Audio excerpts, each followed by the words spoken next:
दोस्तों शुरुआत MCL funding status के साथ। तो दोस्तों एमसीएल फंडिंग की व्यवस्था तो हो चुकी है। एमसीएल फंडिंग के लिए अभी एक व्यवस्था, एक सिस्टम, एक यंत्रणा का निर्माण हो चुका है। अब ये सिस्टम, ये यंत्रणा ही हमारे सभी जरूरतों का ख्याल रखेगी। फंडिंग जो अभी हमें चाहिए हमारे बायोफ्यूल प्रोजेक्ट्स के लिए, जो चाहिए हमें लायबिलिटीज के लिए, जो चाहिए हमारे सभी तरह के बिजनेसेस करने के लिए, ये सभी फंडिंग का ख्याल ये व्यवस्था रखेगी। लेकिन इसके साथ साथ आने वाले दिनों में हमें फ्यूचर में जो भी फंडिंग लगेगी, ये फंडिंग का इंतजाम ये व्यवस्था करेगी। उनके अपने तौर तरीके, एसओपीज होंगे जिनके अनुसार ये सब फंडिंग की व्यवस्था करेगी। लेकिन इस फंडिंग के चलते कई सारे सवाल उत्पन्न हो रहे हैं। जैसे इस फंडिंग के लिए क्या हम सब कुछ कॉम्प्रोमाइज कर रहे हैं? तो दोस्तों ऐसा बिल्कुल नहीं है। मैं इन्वेस्टर्स के बारे में आपको बताना चाहूंगा। ये इन्वेस्टर्स की टीम जो है, वो पिछले 1.5 साल से हमारे साथ एमसीएल के साथ काम कर रही है। और काम इसलिए कर रही है क्योंकि उनका भी विजन मिशन हमारा विजन मिशन से ही मिलता जुलता है। हमारे विजन मिशन देख के ही वो हमारे साथ जुड़े हुए हैं। और उनका एक ही फोकस है कि किस तरह से इस विजन और मिशन को जल्द से जल्द हम प्राप्त करें, हम पूरा करें। और उसका एक ही तरीका है, वो है बिजनेस। तो डे 1 से लेके आज यहां तक, अभी तक वो सिर्फ एक ही फोकस करे कि कैसे इस बिजनेस को बेहतर करे और जल्द से जल्द इसको आगे बढ़ाए। लेकिन पिछले 1 साल में जो परिस्थिति हमारे सामने है, मुझे लगता है हम सबको उसके बारे में पता है। तो ऐसी परिस्थितियों में उनकी लीगल टीम हो, उनकी कंप्लायंस टीम हो, वो जो सजेशंस दे रही है कि कैसे हम ये चुनौतियां, ये जो चैलेंजेस है, उसको कम करके किस तरह से हम पूरा ध्यान, पूरा फोकस अपने बिजनेस पे करें, कैसे उसको एफिशिएंटली करें, वो जरूरी है। और इसलिए ये अरेंजमेंट है। ये अरेंजमेंट भले ही आज अभी इमीडिएटली हमारे समझ में ना आए, लेकिन ये अरेंजमेंट जैसे समझ में आ जाएगी तो पता चलेगा कि ये अरेंजमेंट तो हमें अच्छी तरह से बिजनेस कैसे करें उसके लिए ही बनाई गई। दोस्तों इस फंडिंग को लेके कई सारे सवाल ऐसे भी है बायोफ्यूल प्रोजेक्ट्स के बारे में कि अभी इस फंडिंग के साथ हम 200 एमकल और 25 सीएनजी प्रोजेक्ट कर रहे हैं। लेकिन लेकिन इसके बाद हमने लगभग 250 एमसीएनजी प्रोजेक्ट के लिए हमने एग्रीमेंट्स किए हुए हैं। तो क्या बाकी के प्रोजेक्ट लगेंगे कि नहीं? और बाकी एमएसएस के प्रोजेक्ट कब लगेंगे? दोस्तों सबसे पहले तो मैं बताऊं कि ये जो 200 एमकल और 25 एमसीएनजी प्रोजेक्ट है ना, ये फर्स्ट फेज, यानी पहले फेज या पहले 1 साल में हमें जो काम करना है उसके बारे में है। लेकिन जो हमारा लक्ष्य है कि हमें हर तहसील में बायोफ्यूल के प्रोजेक्ट लगाने ही है। लेकिन उससे भी ज्यादा महत्वपूर्ण यह है कि हमारा लक्ष्य है कि हमें हर ग्राम पंचायत में जहां जहां फिजिबल है वहां बायोफ्यूल के प्रोजेक्ट्स करने, वहां एमकोल और एमसीएनजी के प्रोजेक्ट करने। तभी जाके हम भारत को दुनिया के सबसे ज्यादा बायोफ्यूल या renewable energy manufacturer and exporter in the world हम लोग बना पाएंगे। और दोस्तों हम सभी जानते हैं कि आज की तारीख में दुनिया में सबसे ज्यादा निवेश अगर किसी किसी सेक्टर में हो रहा है वो है रिन्यूएबल एनर्जी। और रिन्यूएबल एनर्जी कुछ दिनों के बाद ही लोगों को पता चल जाएगा कि आज रिन्यूएबल एनर्जी में जिस जिस चीज में आज इन्वेस्ट हो रहा है वो बिल्कुल रिन्यूएबल नहीं है। वो बिल्कुल अक्षय ऊर्जा नहीं दे सकते। अक्षय ऊर्जा सिर्फ मिल सकती है इस मिट्टी से। अक्षय ऊर्जा सिर्फ मिल सकती है खेतों से, जो हमारा किसान तैयार करेगा, और वो है बायोफ्यूल। तो आने वाले दिनों में सबसे ज्यादा निवेश अगर किसी सेक्टर में होगा रिन्यूएबल एनर्जी में तो वो होगा बायोफ्यूल। और ये 200 एमकॉल और 25 सीएनजी प्रोजेक्ट करने के बाद दोस्तों ये फंडिंग बहुत ही ज्यादा सेकेंडरी होने वाली है। इतने सारे लोग तैयार है इस फंडिंग करने के लिए। तो लक्ष्य ये नहीं है कि सिर्फ 200 एमकॉल और 25 सीएनजी प्रोजेक्ट करना।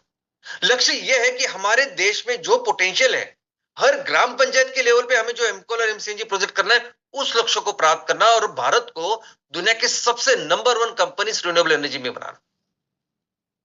लेकिन आज इमीडिएटली फोकस अगर किसी किसी बात पे है तो वो ये है कि हमारे परिवार में जितने भी उद्योजक हैं, यानी ऐसे एमएसएस जो शायद आज एमकोल और एमसीएनजी प्रोजेक्ट के लिए तैयार नहीं, लेकिन उनके लेवल में आज इमीडिएट बेसिस पे कौन से बिजनेस कर सकते हैं उस बिजनेस को करना। हमारे हजारों जो एमवीपी है उनके लेवल पे अभी कौन से बिजनेस इमीडिएटली कर सकते हैं उस बिजनेस को करना। हमारे सभी जो एमपीओज है, प्रोड्यूसर ऑर्गेनाइजेशन है, उनके लेवल पे इमीडिएटली कौन से बिजनेस कर सकते हैं कि जिनकी वजह से वहां के सभासदों को, हमारे किसानों को एक अच्छी रोजगार आय मिले, उसके ऊपर काम करना। अभी जो इमीडिएट फोकस है कि आगे के 6 से 9 महीने में इन सभी लेवल पे हमारे परिवार के जितने भी उद्योजक है उनके लेवल पे बिजनेस की शुरुआत करना, ये हमारा अहम और सबसे महत्वपूर्ण फोकस है। और दोस्तों कई सारे अपॉर्चुनिटीज है, कई सारी पॉसिबिलिटीज है। कौन से बिजनेस करने हैं इतने बड़े स्केल के ऊपर, कई सारे ऑप्शंस हमारे सामने। हम सस्टेनेबिलिटी इस सेक्टर में काम कर रहे हैं। हमारे सभी स्टार्टअप्स सस्टेनेबिलिटी स्टार्टअप्स है। बायोफ्यूल एनर्जी के साथ है ऑर्गेनिक फार्मिंग प्रोडक्ट्स। इसके तहत भी हम ऑर्गेनिक डेयरी से लेके, पोल्ट्री से लेके, हॉर्टिकल्चर से लेके कई सारे ऑप्शन जो इमीडिएट बेसिस पे हम कर सकते हैं। अगर मैं एमएसपी की बात करूं तो सस्टेनेबल प्रोडक्ट्स में तो कई सारे प्रोडक्ट्स है, कई सारे सेक्टर्स हैं, कई सारी चीजें हैं जो हम बना सकते हैं इमीडिएट लेवल पे, और जो आइडियाज भी हमारे लोगों के पास है। तो अभी हमारा जो फोकस है ना, वो फोकस यही है कि आगे से 6 से 9 महीने में इमीडिएट लेवल पे सभी बिजनेस को शुरुआत करें। एक पूरे संकलन करके, एक ऑर्गेनाइजेशन, एक फैमिली करके इस सस्टेनेबिलिटी के लेवल पे एक बहुत बड़े बिजनेस का निर्माण इस साल में करें। और ये सबसे महत्वपूर्ण हमारा फोकस है, ताकि आने वाले दिनों में भी इस सेक्टर में एक बड़ा काम एमसीएल करेंगे हम सभी लोगों के साथ, और ऐसे ही उसको आगे बढ़ाएं। और दोस्तों इसीलिए ये जो नई अरेंजमेंट है ना, ये नई अरेंजमेंट इसलिए है कि हम अच्छी तरीके से हम अपने सिर्फ बिजनेस के ऊपर फोकस कर पाए। फोकस ये है कि सभी के लेवल पे इमीडिएटली बिजनेस का निर्माण करें। आप ऐसा मत समझिए कि सिर्फ 200 एमकॉल और 25 एनसीएनजी प्रोजेक्ट होंगे और बाकी लोग कुछ नहीं करेंगे, ऐसा बिल्कुल नहीं। फोकस ये है कि हर एक व्यक्ति के लेवल पे, हर एक उद्योजक के लेवल पे बिजनेस का निर्माण करें, उसको आगे बढ़ाए, और उसको बेहतर करने के लिए क्या अरेंजमेंट बेहतर हो सकती है वो अरेंजमेंट हम कर रहे हैं। लेकिन इस नए अरेंजमेंट कोई भी कॉम्प्रोमाइज नहीं कर रहे हम।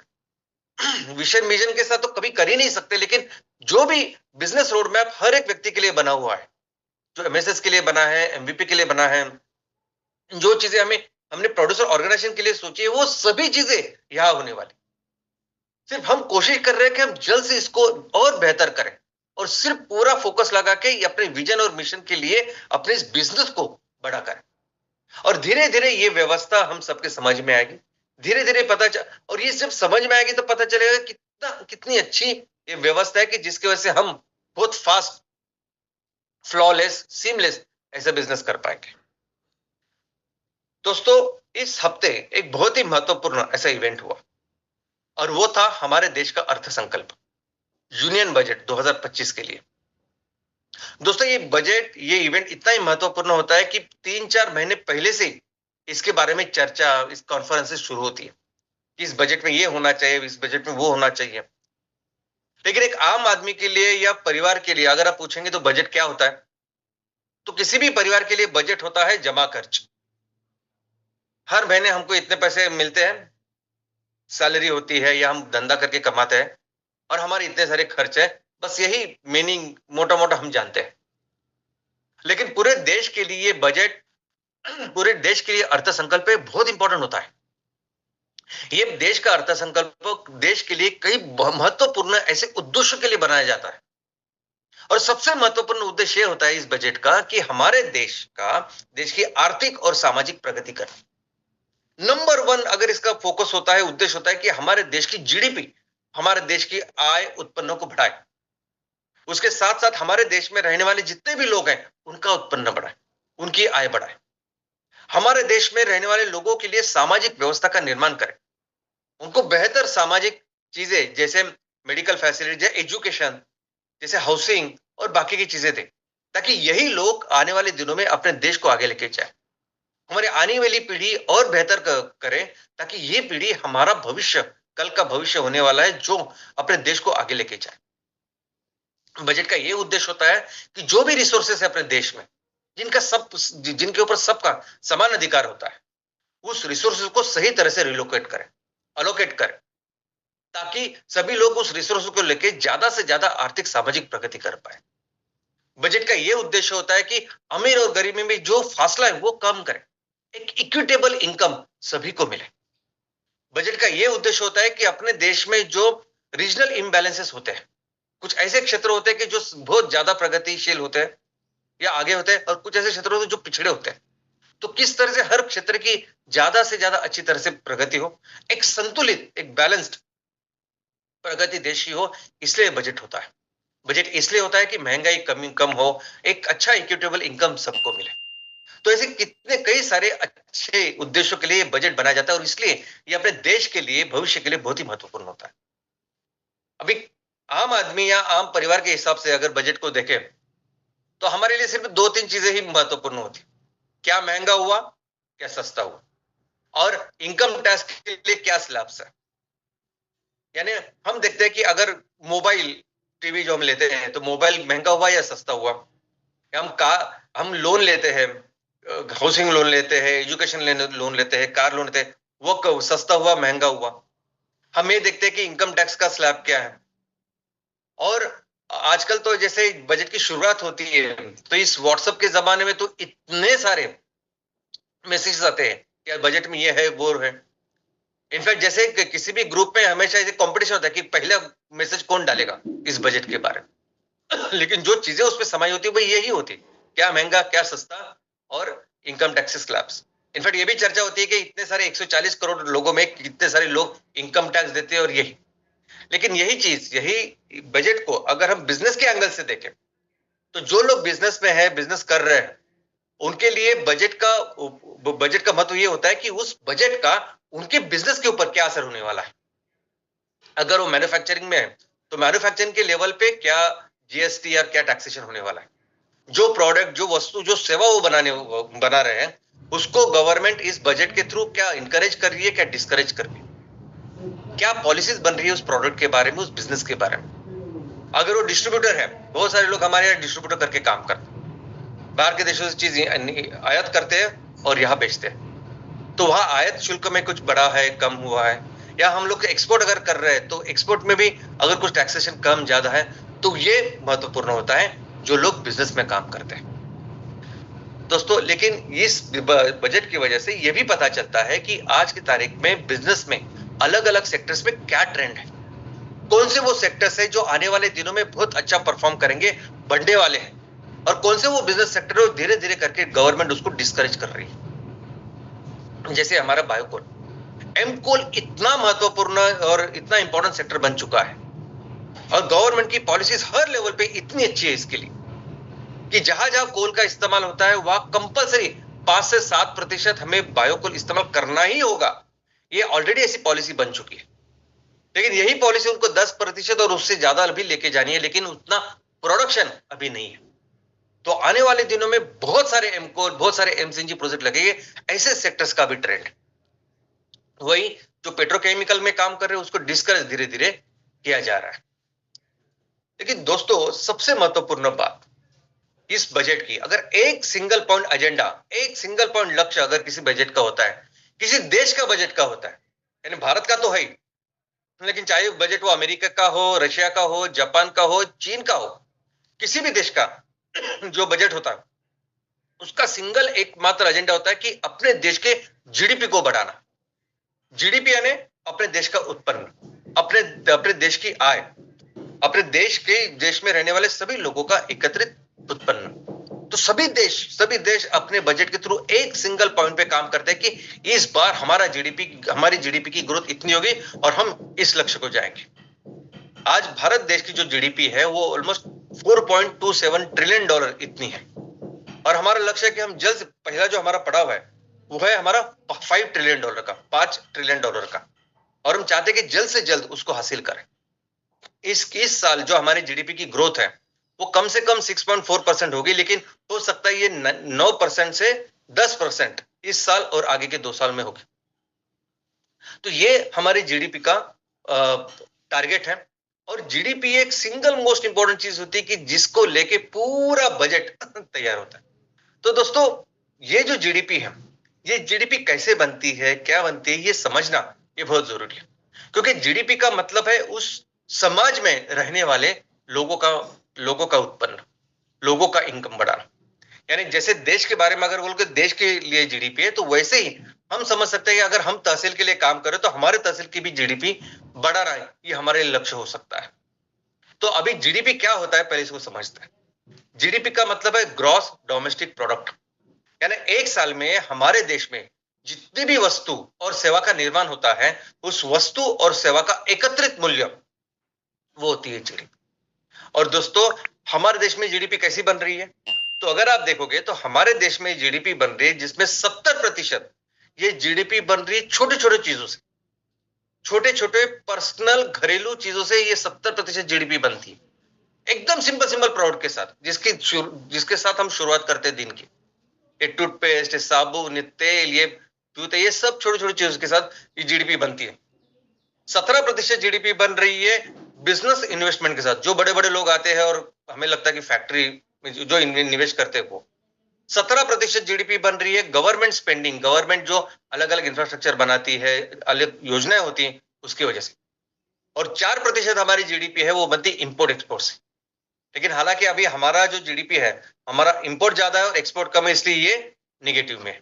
तो ये हमारा कॉम्पोजिशन है जीडीपी का पूरे देश का।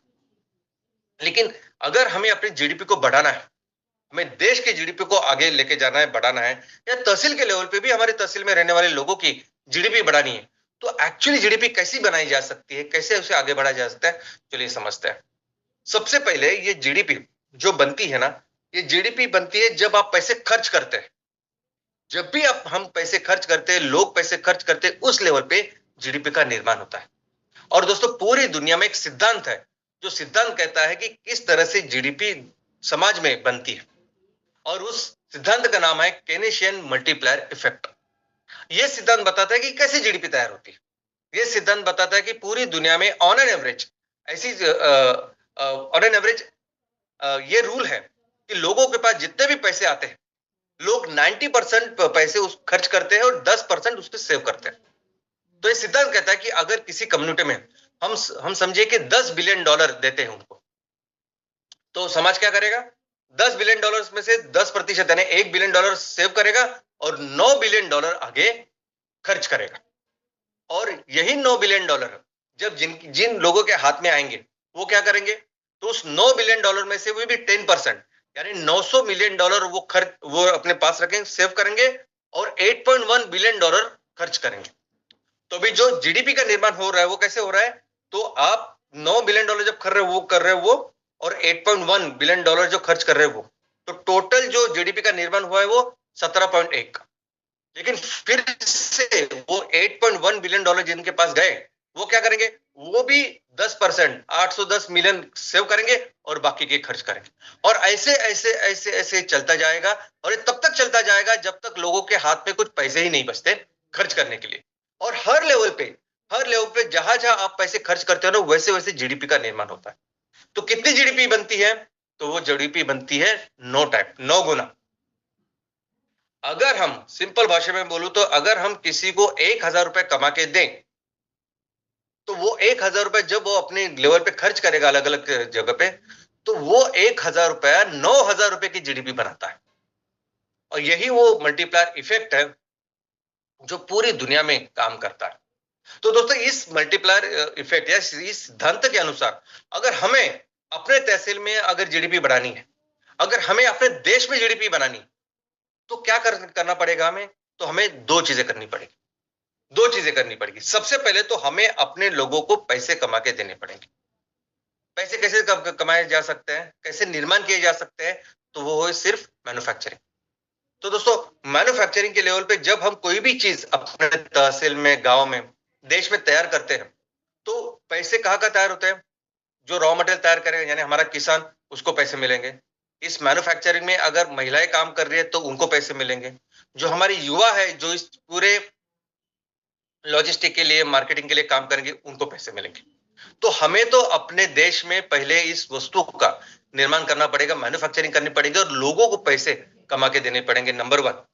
नंबर 2 क्या करना पड़ेगा कि हमारे तहसील में, हमारे देश में आज जो बाहर की वस्तुएं आ रही, उन वस्तुओं को रिप्लेस करना पड़ेगा हमारे गांव में, हमारे तहसील में बने हुए इन वस्तुओं के साथ। यानी बनानी वही चीज है जिनके साथ हम इन फॉरेन के प्रोडक्ट्स को हम रिप्लेस कर पाए। यही दो चीजें जो हमें करनी है। दोस्तों, हम सबको पता है कि अंग्रेजों ने किस तरह से 150 साल हमारे ऊपर राज किया, और उसका एक ही तरीका था, वो था बिजनेस। जब वो आए थे, ऐसे समझिए कि ब्रिटेन एकदम बहुत ही कम जीडीपी, यानी हमारे सामने भारत जो दुनिया का सबसे बड़ा दुनिया की सबसे बड़ी अर्थव्यवस्था थी, नंबर वन ऐसा देश था, उसके सामने ब्रिटिश कुछ था ही नहीं। लेकिन धीरे धीरे करके उन्होंने क्या किया कि यहाँ के रिसोर्सेस है, यहाँ के रिसोर्स का उपयोग करके, लोगों का लेबर का उपयोग करके वस्तु बनाए, चीजें बनाए, पूरी दुनिया में बेचे, और वो पैसा बेचने के बाद वो अपने घर यानी ब्रिटेन में लेके गए। बाद में तो ये हुआ कि उन्होंने अपने देश में यहाँ के ही रिसोर्सेस का उपयोग करके, यहाँ के लोगों का लेबर का उपयोग करके वस्तुएं बनाई, यहीं के लोगों को बेचा, और पैसा कहां लेके गए? अपने देश में लेके गए। और इस पूरे चक्र में क्या हुआ? जो हमारा देश, जो दुनिया के नंबर वन इकोनॉमी था, सबसे ज्यादा जीडीपी, तो वो बहुत कम लेवल पे चला गया। और ये ब्रिटेन, जो ऑलमोस्ट कुछ भी नहीं थी, वो ब्रिटेन अभी इतनी बड़ी इकोनॉमी उसमें बन गई। लेकिन दोस्तों, दुर्भाग्य की बात यह है कि आज भी कई सारी ईस्ट इंडिया कंपनी हमारे देश में काम कर रही है। ऐसी ईस्ट इंडिया कंपनी जो यही के रिसोर्सेस का उपयोग करती है, यही के लोगों का उपयोग करती है, यही माल बनाती है, और यही लोगों को बेचती है। और ये सब करने के बाद पैसा कहां लेके जाती है? तो पैसा हम अपने देश में लेके जाती है, पैसा अमेरिका में लेके जाती है, पैसे चीन में लेके जाती है, और वो अपने देश में पैसा लेके वहां की इकोनॉमी बढ़ा रहे। और आप देखोगे ना, हर एक सेक्टर में छोटे छोटे से प्रोडक्ट में भी आज बाहर की कंपनियां काम कर रही। आप 1-2 रुपए की कॉफी की शासे भी लेंगे, वो भी बाहर की कंपनी है। आप 5-10 रुपए का कोई कोल्ड ड्रिंक लेंगे, वो भी बाहर की कंपनी है। आप साबुन लेंगे, जो सबसे ज्यादा सेलिंग साबुन, सबसे ज्यादा सेलिंग टूथपेस्ट, सब कुछ बाहर की कंपनी। और ये लोग आज की तारीख में वैसे ही काम कर रहे हैं जैसे अंग्रेज लोग उस जमाने में करते थे। और दोस्तों, हम जब भी खर्च करते हैं, हमारे देश में लोग जब भी खर्च करते हैं, चाहे वो मॉल में खर्च करते हो, मॉल में भी अगर आप जाओगे तो यही ईस्ट इंडिया कंपनी वर्जन 2 हर जगह बनी हुई है, जो अपना माल यहाँ बेच रहे हैं, हम उनको पैसे दे रहे हैं, और वो पैसे लेके अपने देश में लेके जा रहे हैं। और दूसरा है, अगर वो मॉल से लेके अगर आप छोटे छोटे दुकानों में और रास्तों में भी जाएंगे तो वहां चाइना का माल जाए, यानी जहां जहां आप पैसे खर्च कर रहे हो वहां वहां जीडीपी का निर्माण हो रहा है। ये बहुत इंपॉर्टेंट है, ये बहुत जरूरी है कि आप कौन से प्रोडक्ट्स के ऊपर पैसे खर्च कर रहे हो। और हमारा एक ही फोकस रहेगा, हमारा एक ही फोकस होगा कि इन सभी प्रोडक्ट्स को हम रिप्लेस करें हमारे तहसील में, हमारे गांव में, हमारे लोगों ने बनाए हुए प्रोडक्ट से। और दोस्तों, ऐसा कुछ भी नहीं है, ऐसे कोई भी प्रोडक्ट नहीं है जो हम नहीं बना सकते। बहुत बेहतर अच्छे प्रोडक्ट्स हम बना सकते हैं। लेकिन सोचिए कि अगर हम 100 रुपया ऐसे किसी फॉरेन या चीन के या चाइनीज की वस्तु में हम लोग दे रहे हैं, हम लोग निवेश कर रहे हैं। अभी चीन से आने वाली सभी जो वस्तुएं होती है जो हम लेते हैं, अभी इसकी जो डिस्ट्रीब्यूटरशिप होती है, इसकी जो मार्केटिंग वगैरह लोग करते हैं, कितने पैसे मिलते हैं? अगर कोई ब्रांड अमेरिकन ब्रांड होता है तो उसको 15-20% उनको मिलते होंगे। अगर चीन से जो लाते हैं ऐसा हो सकता है कि उनको बहुत ज्यादा पैसे मिलते हैं। कितने पैसे मिलते हैं? 30 से 40% ऐसा मिलते हैं, हम लोग पकड़ के चलते हैं। तो 100 रुपए अगर आप किसी भी चाइनीज वस्तु पे खर्च करते हो तो 30 से 40 रुपए उस डिस्ट्रीब्यूटर की पूरी चेन को मिलते हैं। और उस 30 से 40 रुपए जो भारत के पास रहे, उससे इकोनॉमी कितनी बनेगी? 9 गुना। तो उससे इकोनॉमी बनेगी 270 से लेके 360 रुपए। लेकिन फॉरेन वो चीन जो है उसको कितने पैसे मिलेंगे? 60 से 70 रुपए। अभी 60 से 70 रुपए जो चीन के पास जाएंगे, उनसे चीन की इकोनॉमी कितनी बढ़ेगी? तो 540 रुपए से लेके 630 रुपए। अब इस पूरे बिजनेस में जो कितने लोग इन्वॉल्व है? तो लिमिटेड लोग इन्वॉल्व है, सब डिस्ट्रीब्यूटरशिप या मार्केटिंग, बस सेल्स, इतने ही लोग हैं। तो एम्प्लॉयमेंट जनरेशन लिमिटेड है। क्या हम इंपोर्ट में हमारी डिपेंडेंसी बढ़ रही है? हाँ, बढ़ रही है। इसका इंपैक्ट हमारी जीडीपी के ऊपर क्या हो रहा है? निगेटिव हो रहा है। जीडीपी उनकी ज्यादा बढ़ रही है, 100 रुपए हम खर्च कर रहे हैं हमारे लोग, और जीडीपी उनकी बढ़ रही है। लेकिन वही 100 रुपए अगर हम अपने गांव में, अपने तहसील में बने हुए प्रोडक्ट के ऊपर खर्च करें, अगर वो 100 रुपए अपने ही देश में रहे, अपने ही गांव, अपने तहसील में रहे, तो दोस्तों वही उसी 100 रुपए से हम 900 रुपए की जीडीपी बना सकते हैं। और यहाँ कई अलग अलग लेवल पे एम्प्लॉयमेंट जनरेशन है। यहाँ हम रॉ मटेरियल बनाने वाले किसानों का सक्षमीकरण करेंगे, उनको उनको अच्छे पैसे कमा के देंगे। यहाँ जो मैन्युफैक्चरिंग महिलाएं हैं उनका सक्षमीकरण होगा। जो हमारी युवाएं हैं उनको रोजगार मिलेगा। जो छोटे मोटे बिजनेस करने वाले हैं उनको हम प्रमोट करेंगे। इंपोर्ट की डिपेंडेंसी है क्या? बिल्कुल नहीं। और हमारी जीडीपी को क्या फायदा होगा? तो हमारा जीडीपी बढ़ेगा, पॉजिटिव है। और दूसरी बात तो ये सभी, चाहे जो चाइना से है या अमेरिका से है, ये सभी प्रोडक्ट आज की तारीख में बन रहे हैं, सभी पेट्रोकेमिकल से बन रहे हैं। इनको अगर रिप्लेस कर रहे हैं हम लोग ऐसे चीजों के साथ जिसके लिए रॉ मटेरियल किसानों से, खेतों से आ रहा है, तो ये सभी ऑर्गेनिक इको फ्रेंडली प्रोडक्ट्स है। तो हम इसके साथ अपने प्रकृति का समतोल, उसका भी ख्याल रख रहे हैं। दोस्तों, कोई भी ऐसे प्रोडक्ट, कोई भी ऐसी चीज ही नहीं है जो हम बना नहीं सकते। पूरी मैं बहुत बड़े बड़े मशीन, बहुत बड़े बड़े कार्स, उसकी बात नहीं कर रहा हूं, बस छोटी छोटी चीजों के साथ, जिसके साथ जीडीपी सबसे ज्यादा जीडीपी का कंट्रीब्यूशन होता है, उसकी मैं बात कर रहा हूं। बहुत बेहतर, बहुत अच्छे ऐसे प्रोडक्ट हम बना सकते हैं। इनफैक्ट बात यह है कि एक तो हम ये किसानों से, खेतों से तैयार करते हैं रॉ मटेरियल, लेकिन सबसे इंपॉर्टेंट बात है कि ये सभी प्रोडक्ट जो बनाए जाते हैं वो हमारे आयुर्वेदा के ज्ञान से। ये सभी, अगर हम कोई अच्छा साबुन बना रहे हैं, शैम्पू बना रहे हैं, कुछ, ये सब चीजों में आयुर्वेदा है, आयुर्वेदा का ज्ञान है। उसके लिए वो रॉ मटेरियल इस्तेमाल करके हम लोग प्रोडक्ट्स बना रहे हैं, और ये बहुत एक्सेलेंट प्रोडक्ट है। जो भी प्रोडक्ट आज हम बड़ी बड़ी कंपनियों का, जिनका समझ के प्रोडक्ट इस्तेमाल कर रहे हैं, उससे कई बेहतर हमारे प्रोडक्ट है। और इतना ही नहीं, हर सेक्टर में हमें काम कर सकते हैं। सिर्फ हमारे तहसील के लेवल पे क्या क्षमता है, क्या पोटेंशियल है, क्या कैपेसिटी, उसके ऊपर ही अगर काम फोकस करें तो भी हम बहुत कुछ कर सकते हैं। हम सिर्फ इतना ठान ले कि हमारे तहसील में जो भी कुर्सियां और टेबल्स जाएंगे वो हमारे लोग जो तैयार करेंगे, बस उनको ही बेचेंगे। हम बस यही ठान ले कि हमारे यहाँ जो भी फुटवेयर बनाते हैं, फुटवेयर यूज इस्तेमाल करते हैं, मैक्सिमम फुटवेयर हमारे तहसील में बनाए हुए फुटवेयर ही हम बेचेंगे, तो भी बहुत बड़ा बदलाव, एक बहुत बड़ा बिजनेस इससे निर्माण हो। और कई सारे ऐसे सेक्टर्स हैं जिसके लिए व्यवस्था, जिसके लिए प्रोडक्शन हम अपने तहसील में अपने लोगों के द्वारा बना सकते हैं। और दोस्तों, ये जो प्रोडक्ट है ना, ये एक्सलेंट प्रोडक्ट है। ये ना कि हमारे लिए हमारी जो जरूरत है उसको पूरा करते बहुत अच्छी तरीके से, लेकिन ये पर्यावरण का ख्याल रखेगा। आज ऐसे प्रोडक्ट की जरूरत पूरी दुनिया में। और इतना ही नहीं, अगर मैं फूड की भी बात करूं, फूड सेक्टर की, तो फूड सेक्टर में भी अगर आप देखोगे नहीं, 5 रुपए 10 रुपए भी जो स्नैक्स मिलता है ना दोस्तों, ये भी बहुत बड़ा बिजनेस बनाते हैं। ये भी बहुत बड़ी जीडीपी में कंट्रीब्यूट कर सकते हैं और करते हैं। छोटे छोटे कोल्ड ड्रिंक्स है, ये बाकी कोई भी चीज, अगर आप जाएंगे और मार्केट की थोड़ी सी पढ़ाई करेंगे, ऑब्जर्वेशन करेंगे, तो आपको पता चलेगा कि इनका वॉल्यूम बहुत ज्यादा होता है, इसलिए बहुत ज्यादा बिजनेस का निर्माण ये चीजें करती है। और हम, कोई भी ऐसी चीज नहीं है जो आज नहीं बना सकते।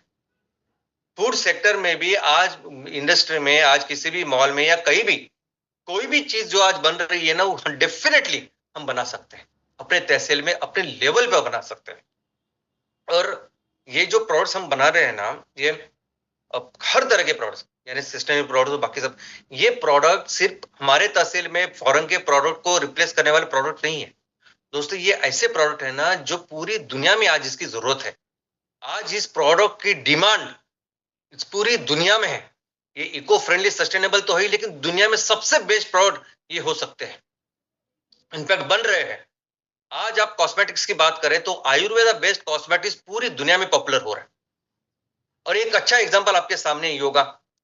अभी योगा पूरी दुनिया में ये प्रचलित है कि सबसे बेहतर एक्सरसाइज कुछ है तो योगा।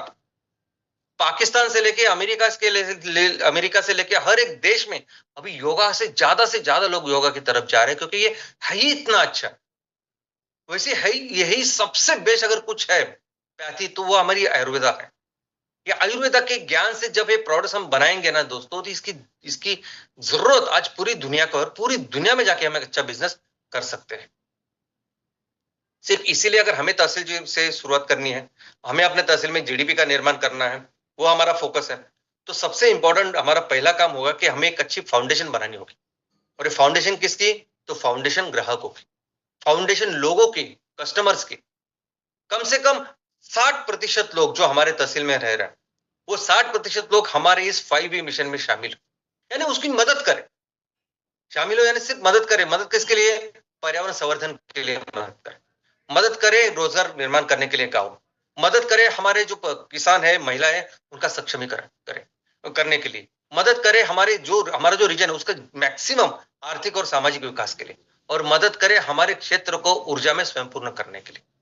बस इस अच्छी चीज के लिए, यानी अगर कोई 5 रुपए 10 रुपए की चीज भी अगर खरीद रहा है, तो वो खरीदते समय उसको लगना चाहिए, नहीं मैं ये खरीदूंगा जो हमारे गांव में बनी है। एक तो वो अच्छा प्रोडक्ट रहेगी, उसका हम ख्याल रखेंगे, लेकिन वो करते समय उसको लगना चाहिए कि मैं कहीं ना कहीं कंट्रीब्यूट कर रहा हो अपने देश के प्रगति के लिए।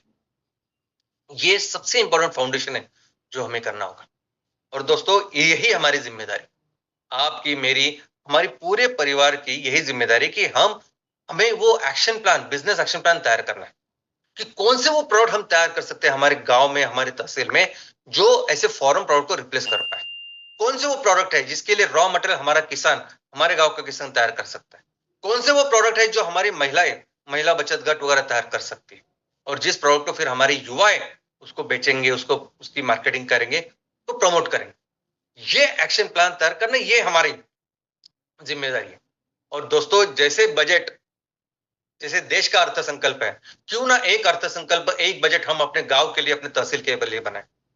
5E बेस्ड, 5E उद्देश्य को लेके एक बजट, एक ऐसा बजट जिसमें हम तय करें, जो 1 साल के लिए नहीं, आगे के 3 साल के लिए होगा, और जिसमें हम तय करें कि आगे के 3 साल में हमारे तहसील में, हमारे गांव में जो भी प्रोडक्ट्स बन रहे हैं, कम से कम 20% प्रोडक्ट्स हमारे लोग, यहाँ के लोग तैयार करेंगे और बेचेंगे। बस इतना अगर हम कर ले, अगर हम हमारे तहसील में जितने भी प्रोडक्ट्स बन रहे हैं, सब बन रहे नहीं, बेचे जा रहे हैं, उसमें से 20% प्रोडक्ट्स अगर हम अपने गांव, अपने लोगों के द्वारा, अपने किसानों के द्वारा, महिलाओं के द्वारा अगर तैयार करें और उसको बेचें, तो दोस्तों आपको अंदाजा नहीं कितने बड़ी जीडीपी का निर्माण हम अपने गांव में, अपने तहसील में कर सके। एक बहुत बड़ा बदलाव हम लोग ला सकते हैं। और दोस्तों ये जो प्रोडक्ट्स है, जिस प्रोडक्ट्स में बात कर रहा हूं, जो आयुर्वेदा बेस्ड प्रोडक्ट है, जिसके लिए रॉ मटेरियल किसान बनाएगा, खेतों से आएगा, आज पूरी दुनिया में इसकी जरूरत है। और ये पूरी दुनिया में ये जो बिजनेसेस हो रहे हैं ना, ये जो प्रोडक्ट्स बेचे जा रहे हैं, सब पेट्रोकेमिकल्स है। तो आने वाले दिनों में तो ऐसी परिस्थिति होगी कि ये प्रोडक्ट सिर्फ हम अपने तहसील में नहीं, उनके देश में जाके बेचेंगे। उनके देश में आज जो पेट्रोकेमिकल हमें यहाँ बेच रहे हैं, वहां जाके एक अच्छे आयुर्वेदा बेस्ड ऑर्गेनिक प्रोडक्ट्स हम उनको बेचेंगे। और भारत का तो इतना पोटेंशियल है, हर गांव में, हर हर राज्य में इतनी पोटेंशियल, इतना भर भर के ज्ञान, भर भर के आर्थिक नैसर्गिक संपदा ये प्रकृति ने हमें दी है कि बहुत बहुत जल्द हम हमारे देश की जीडीपी को नंबर 1 पे लेके जाएंगे। बहुत जल्द हमारी बिजनेस के साथ हम अपने देश को फिर से दुनिया की नंबर 1 इकोनॉमी, अर्थव्यवस्था बनाएंगे। और वही करना है हमें, अपने देश को दुनिया की नंबर 1 अर्थव्यवस्था बनानी है, और अपने देश को फिर उस स्थान पे लेके जाना है जहां हमारा देश फिर से इस दुनिया का नेतृत्व करे।